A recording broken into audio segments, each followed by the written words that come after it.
देवयानी आणि ऋषपर्व राजा याची कन्या शर्मिष्ठा या दोघी जिवलग मैत्रिणी होत्या।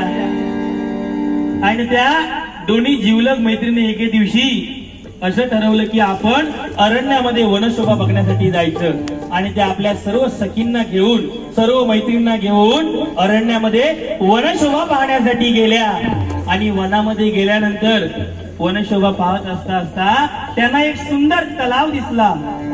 आणि तलाव दिसल्यानंतर त्या सर्वांच्या मनामध्ये जलक्रीडा करण्याची इच्छा निर्माण झाली। सर्वजणी तलावामध्ये उतरल्या, आपली वस्त्र काढून त्यांनी काठावर ठेवली आणि सर्वजणी जलक्रीडा करण्यासाठी पाण्यामध्ये उतरल्या।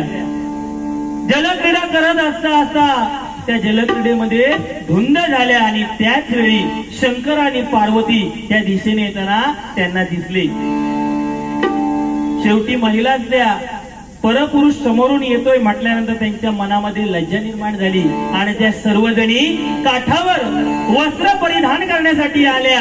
आणि चुकून शर्मिष्ठेने काय केलं, देवयानीची जी वस्त्रे होती ती शर्मिष्ठेने आपल्या अंगावर घातली आणि आपली जी वस्त्रे होती ती त्या शर्मिष्ठेने घातलेली पाहून देवयानी रागाने लालबुंद झाली। देवयानी रागाने लालबुंद झाली आणि म्हणाली, अगं हे शर्मिष्ठे, तुला दिसत नाही? बाबू तू फुटतं सांगतो तर मी आपलं घबरवतोय का ते का स्टोरी बहुतेक माहिती आहे म्हणतात तुला दिसत नाही। मी म्हटलं हे का फुटता माहिती आहे का? आजकालच्या पोरग्यांचा काय शाळा करा नाही बाबा, ते डेंजर असतं। हा तर काय झालं, ती म्हणाली, अगं शर्मिष्ठे तुला दिसत नाही, तू माझी वस्त्र परिधान केलीस, तू तर एका राक्षस कुळातील राजाची पोर आणि मी एका ब्राह्मण कुळातील एका ब्राह्मणाची ज्ञानी योगी महापुरुषाची मुलगी, एवढी माझी वस्त्र तू मला परत दे। आणि असं म्हणता म्हणता ती आपल्या सर्व सखींना काय म्हणते बघा, हटा बाजूला हटा, हटा बाजूला हटा,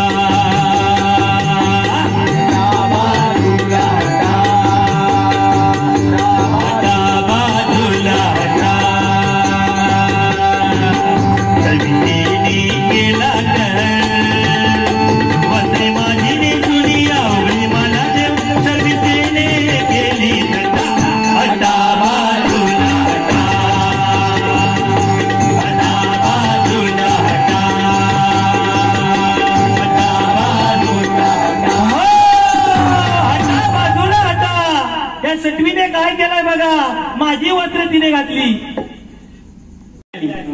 राज्यामध्ये आली, देवयानीला ढकलून दिली तलावामध्ये आणि आपण सर्व आपल्या मैत्रिणी समवेत राज्यामध्ये आली।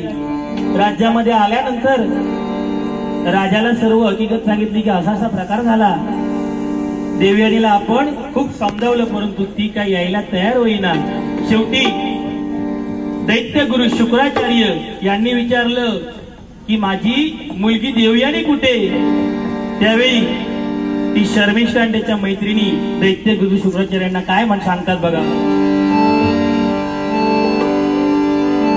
नाना करुणी फार विनंती थकलेली थकलेली थकलेली, नाना करुणी फार विनंती थकलेली थकलेली थकलेली, नाना करुणी फार विनंती थकलेली थकलेली थकलेली, नाना करुणी फार विनंती थकलेली थकलेली थकलेली, घरी येण्याची नकार तिथाची ऐके ना ऐके ना ऐके ना, नाना करुणी फार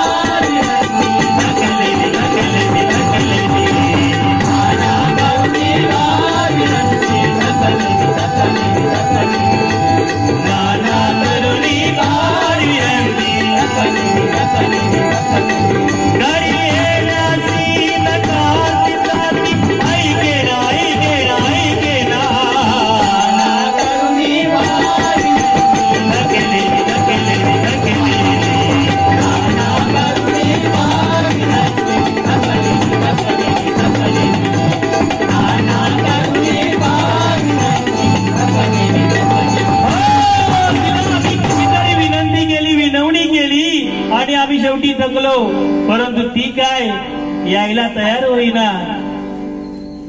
आणि इकडे काय झालं, देवयानी त्या तलावामध्ये होती आणि त्याच वेळी ययाती राजा शिकारीच्या शोधात असताना त्या दिशेने आला आणि तो तलावाजवळ आल्यानंतर त्याने तलावामध्ये पाहिलं तर एक सुंदर तरुणी त्या तलावामध्ये आहे. एक सुंदर तरुणी त्या तलावामध्ये आहे.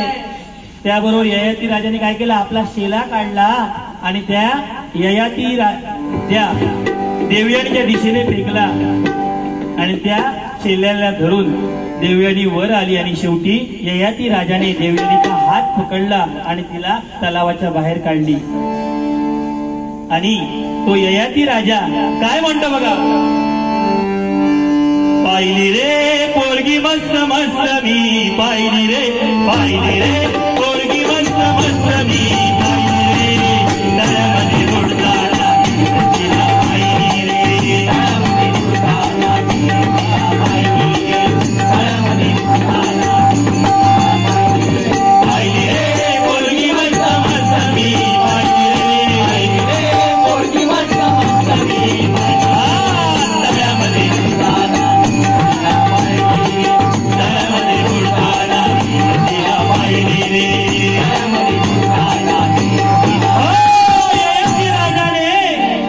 देवयानीला बाहेर काढलं, हाताला धरला आणि बाहेर काढलं. असा प्रसंग झाल्याबरोबर ययाती राजा देवयानीला म्हणाला की आता तू मुक्त आहेस, तू आता जाऊ शकते. त्या देवयानीच्या मनामध्ये काहीतरी वेगळंच चाललेलं होतं. ती त्या ययाती राजाला म्हणाली की आजपर्यंत मला कुठल्याही परपुरुषाचा स्पर्श झालेला नव्हता. आज पहिल्या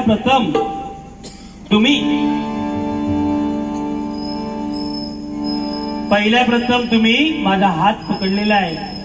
त्यावेळी मी तुम्हाला आजपासून माझा पती मानते. काय सांगितलं की पहिल्या प्रथम तुम्ही माझा हात पकडलेला आहे, त्यावेळी आजपासून मी तुम्हाला माझा पती मानते. त्याबरोबर ययाती राजा काय म्हणतो बघा तिला, डोकं फिरलं या बैठे डोकं फिरलं या डोकं फिरलं या बैठे डोकं फिरलं या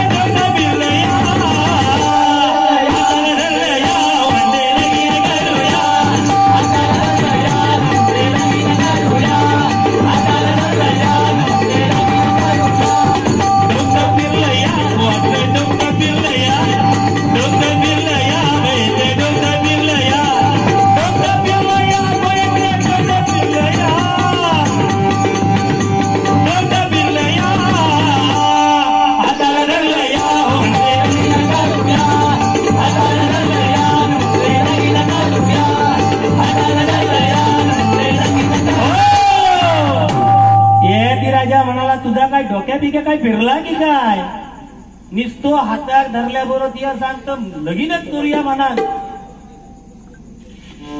पण देवयानी काय ऐकायला तयार होईना.